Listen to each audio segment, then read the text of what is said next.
Why, hello there, senseis and grasshoppers alike. Shams Nelson here from Fantastic Anatomy, and today I'm going to go through Glenn Vilppu's figure drawing method. It's a step-by-step way that I talked to him at CTNX at this last CTNX, and he shared this method with me, and you can learn more about it on his website, which I'll put here in the description.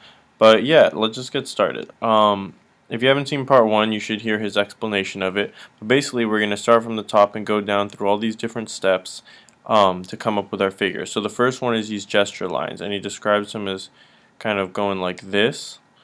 So I'm going to go ahead and look for that here.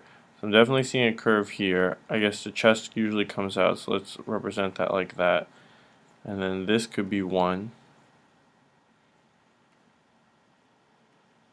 It's interesting because I did this before, a little, just right before the video, and I actually plotted it out quite differently.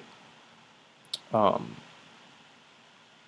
did the lines like this, and then like that, which I could think could also work. And here, and this one was like this.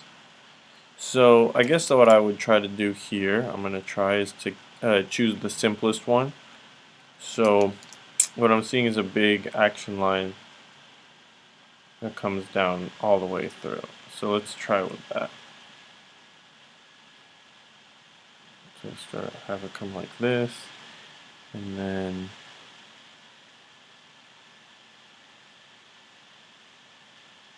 hit the arm. And I chose this because there's some foreshortening and stuff, so that'll come in this next step.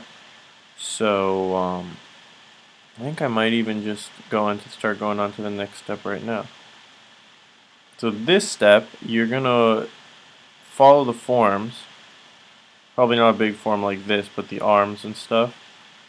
And see, that's where you can show the foreshortening. So let's go ahead and start doing stuff like that.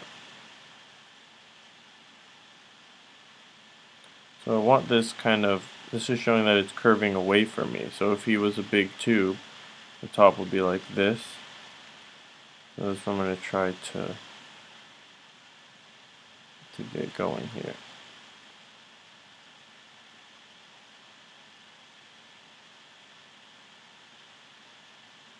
Now, I haven't really practiced this, so this might not turn out very well. We'll see. And he doesn't do it for everything. So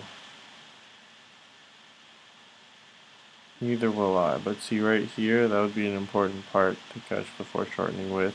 And then let's go on to the next step. And we're going to jump around. This is overlapping forms.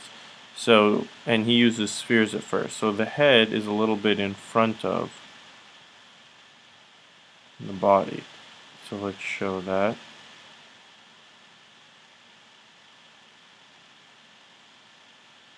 I would say the hips actually turn back a little bit more like this.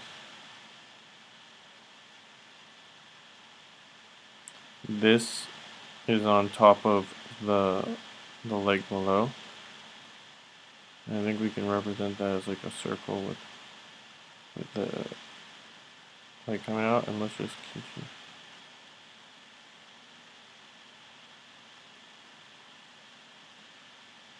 Okay, wait, let me stick to the method, so I might still, this could be, we've got a circle in front of another circle, let's still do the foreshortening right there. This is a circle coming out here, let's just put it here. I'm going to try to match this angle.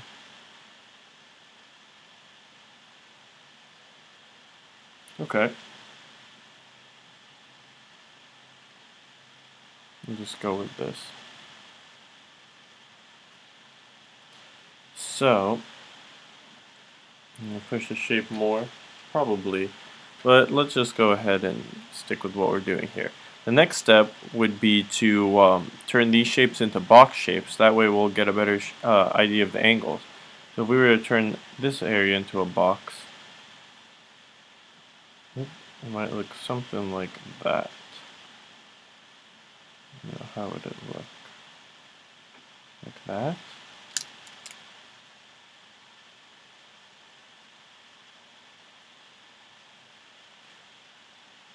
Here's the trick. Okay, I gotta figure this out. So, to me, what I usually look at is this area, and then build the box from there. So will that work in this instance?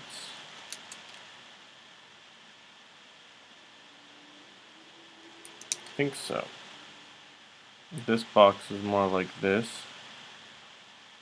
So now I'm seeing that this is a stage that I'm weaker in. So that's cool that this method helps me identify areas where I could use more work.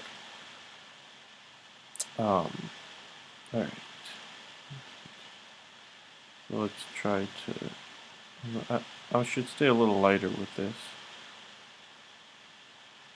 But this part's good, especially with the pelvis, because it's pretty ambiguous what's going on there. And now I can say, okay, this leg's coming out from here. I'm going to use this shape to decide where the iliac crest comes in. And let's actually erase this because I'm losing sight of the actual figure. And that's what I should be analyzing.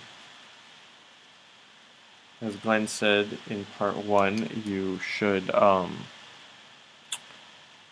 analyze a figure, you don't copy it. Never copy it. Never copy it.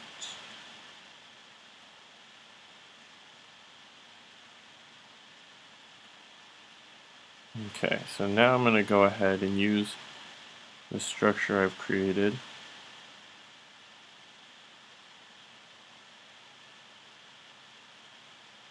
to continue working on the drawing. So I'm going to look for angles. So I have my box here, so this should be at a perpendicular angle. And now we're going to have to come in here and adjust it so that the box isn't so stiff. I didn't do that. The head's like this, and then the neck comes into this area of the box. And there's a trapezius.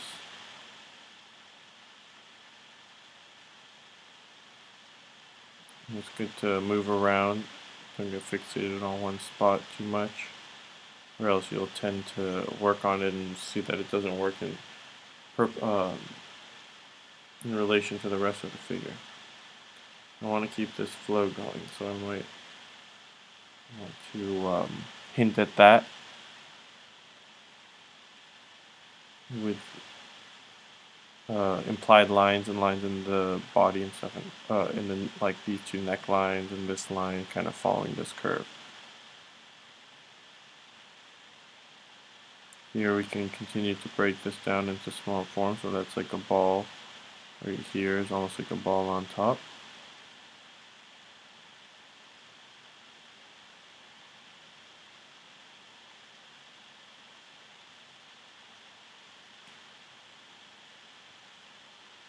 Okay, and the bean shape. I almost forgot about the last thing. Is so finding where the pinches are. So that might be a pinch right there, but the bigger one is in the body. What is the body doing? So if anything, there would be a slight pinch right here, I think. We can accentuate that a little bit.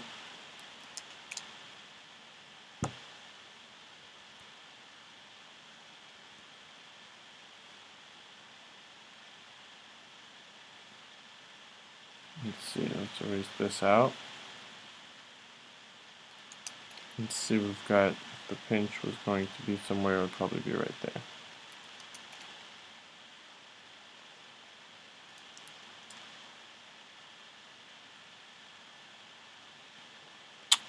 Let's see if there's anywhere else. And then just keep going using this method to continue to build out your form.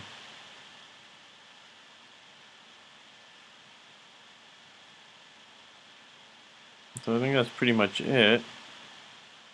Can I work on smaller things like the fingers? Let's try it out. So we got this. Then we can put in the lines. See what's in front of the other. So that's in front of the thumb for the most part. Block it out a little. Coming straight at us so that doesn't, oh, there's a little bit at the top, let's say.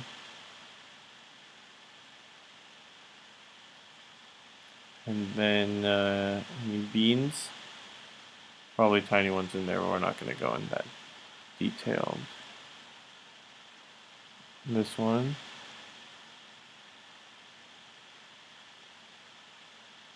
Okay.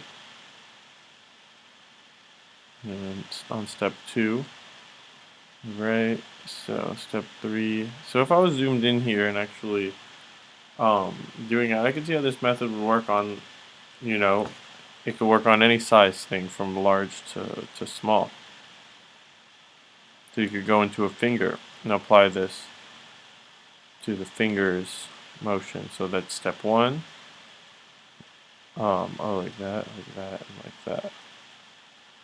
And then step 2, oh yeah, no, step 2 would be to find this. Step 3, what goes on top of what, so that one's probably on top, let's say.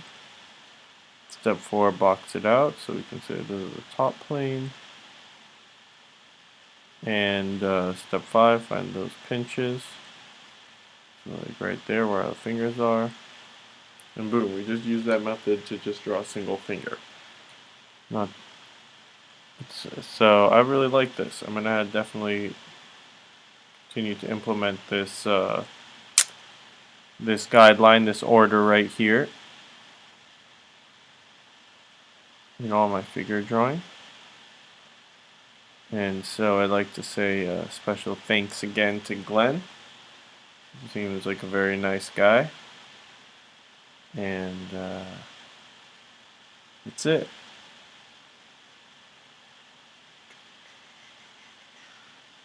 Sorry, I just wanted to do this, and then I'm going to end the video. Dun dun dun. No, don't do it. Don't end the video. But I must. Everything must come to an end. Peace, God bless, and stay fantastic, everyone.